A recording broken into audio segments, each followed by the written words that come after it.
"25 plank squats." Good evening, everybody. Brenda Small, your potential igniter, coming to you on day 99, plank number 100 planks. Woohoo! Yes, I did it. 100 planks. We've made it. How about that? How about that? Unbelievable. But I knew I could. I'm like a little train that knew she could get up that mountain. And so I pushed, and I pushed my potential, and I built up that momentum to get it moving, and it just kept building and building and building and building until we made that climb. How was your day?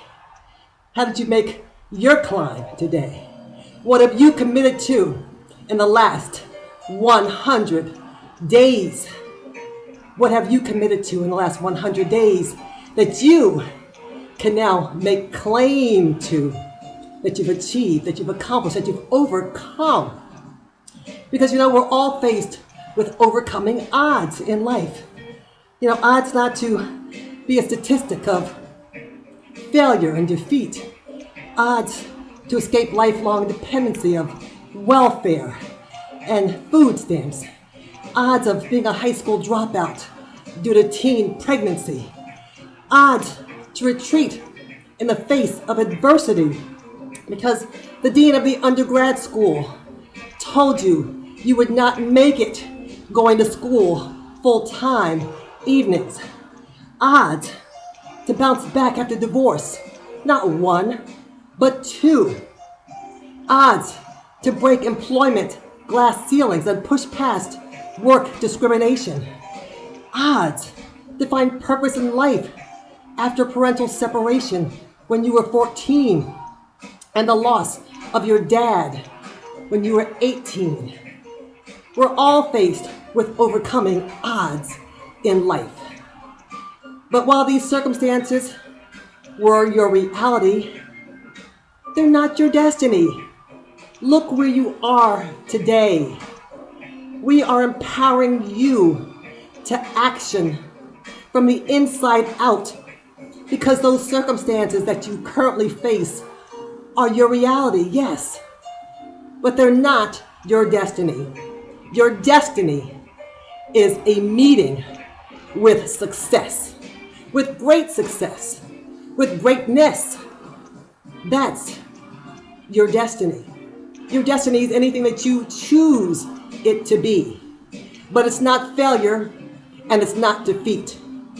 And yes, oftentimes trying to achieve success and reach success is painful. It's hard, it's difficult, it's downright trying. But you will at least give it the will to try, to at least see whether or not you can and will make it. At least try, the will to try. Will is my best friend. Will is my best friend from childhood. The will to believe in myself. The will to want success more than anybody else wants it for me. The will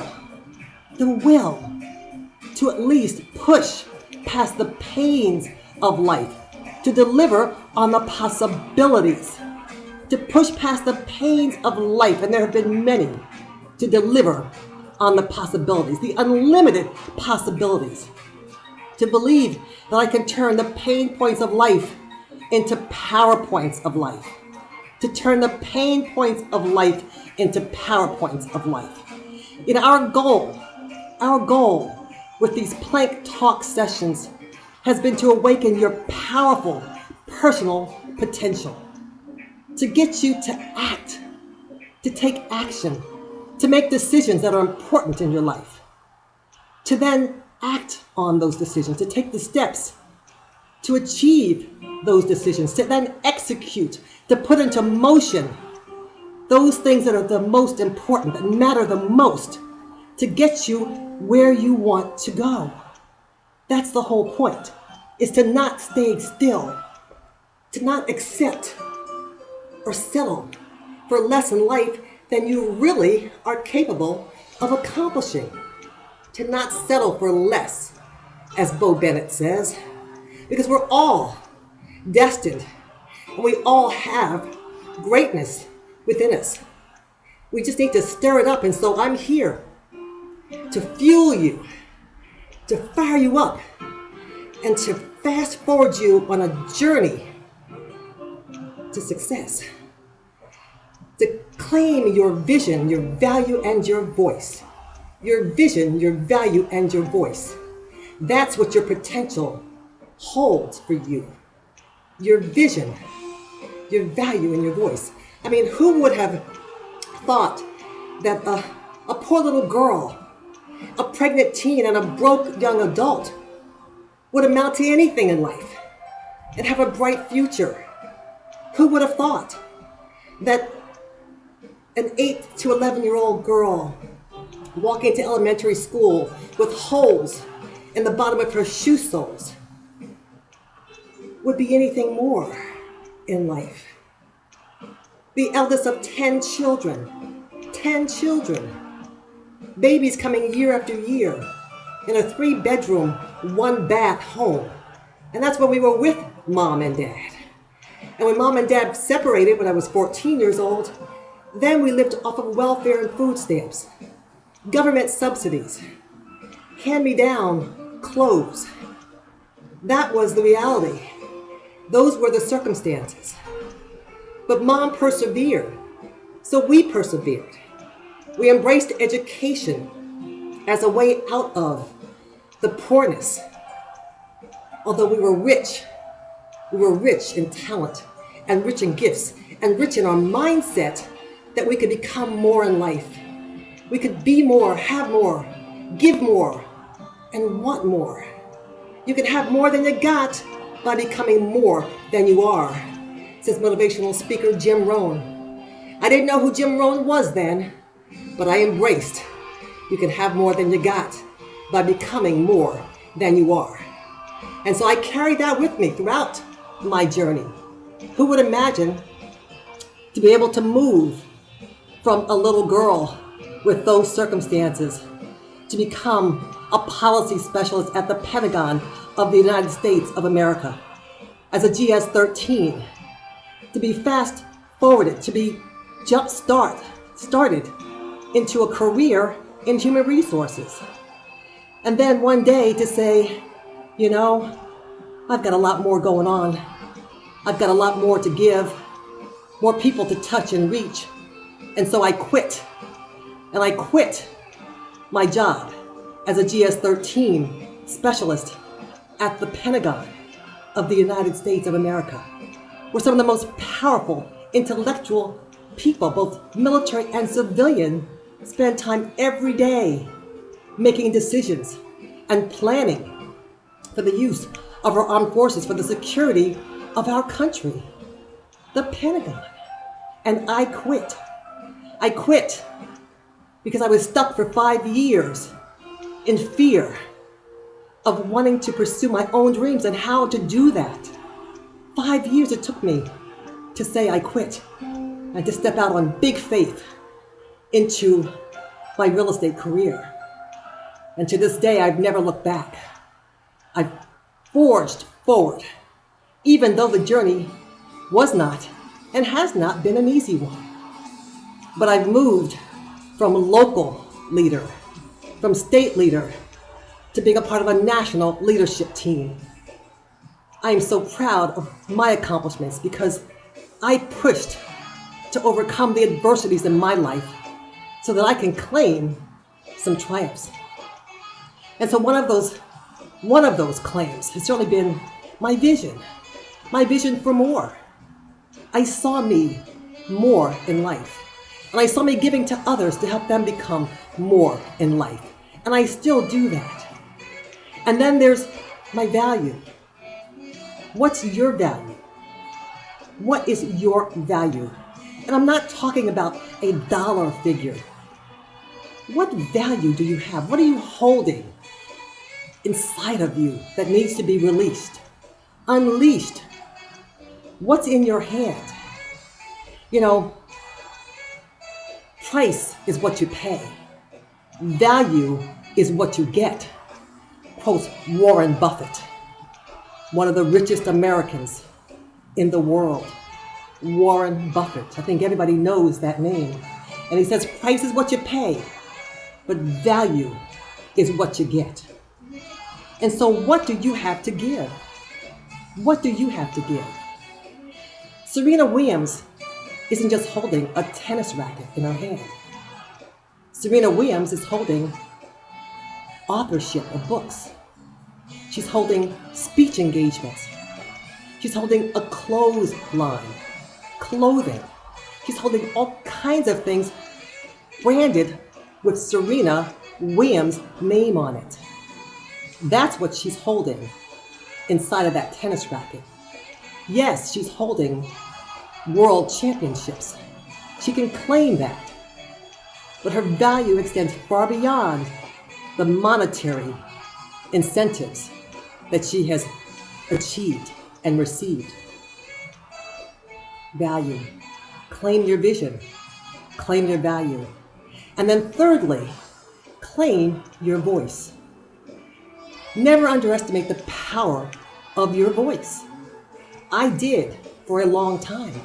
I didn't realize that my voice, one, was needed, that I had a message to give that needed to be received, that somebody needed to hear it. And that's what these plank talks have been all about.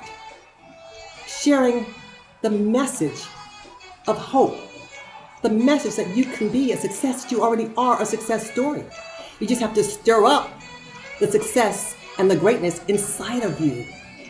Shake it up, move it around, spread the wealth, because you are wealth. You hold wealth in your hand. The legacy that you want to leave for your generations to follow is within you, inside of you. And so our goal, again, has been to empower you to action, to awaken, as Tony Robbins would say, the giant within you. You know, claiming your voice reminds me of a story about Maya Angelou, famous poet and author, Maya Angelou, who at the age of 7 years old was raped by a relative. And she was traumatized. You can only imagine a 7-year-old being abused, sexually abused. But she decided to go ahead and confide in her best friend, and that was her brother. And her brother felt compelled to tell family members. Well, when the relative was found dead, Maya Angelou thought that the power of her voice had killed him. The power of her voice had killed him. And for 6 years, she would not speak. Maya Angelou, believe it or not, went mute. Imagine the powerful, creative voice of Maya Angelou on mute. Now imagine your voice, the power of your voice and message on mute. That's how powerful you are. If you can raise the volume on your success, on your potential, on your prosperity, on your abundance. We've talked about in our Plank Talk, magnetizing what you want to come to you. That you are a magnet for success.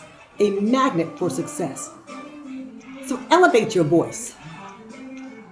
Let your message be known and heard because somebody is waiting to hear it. 100 planks. 100 planks. So ask yourself, how satisfied are you with your life right now and the accomplishments that you have to date? And if the answer is less than 10, then you need to get to work. You need to get to work to elevate and push your potential to its highest limit. You need to get to work. And I'm here to help you do that. Connect with me at brendasmall.com or my website, www.brendasmall.com. And let's take this journey for success and greatness together. I'll be back tomorrow for a bonus plank. But I'm so excited right now, having done 100 planks, I am going to go get myself something to eat. And with these calories, I'm sure the sweating I'm doing that you can't see will burn it all off. Take care and thank you for following me on the Plank Talk 2016 Challenge. We'll see you tomorrow. Bye.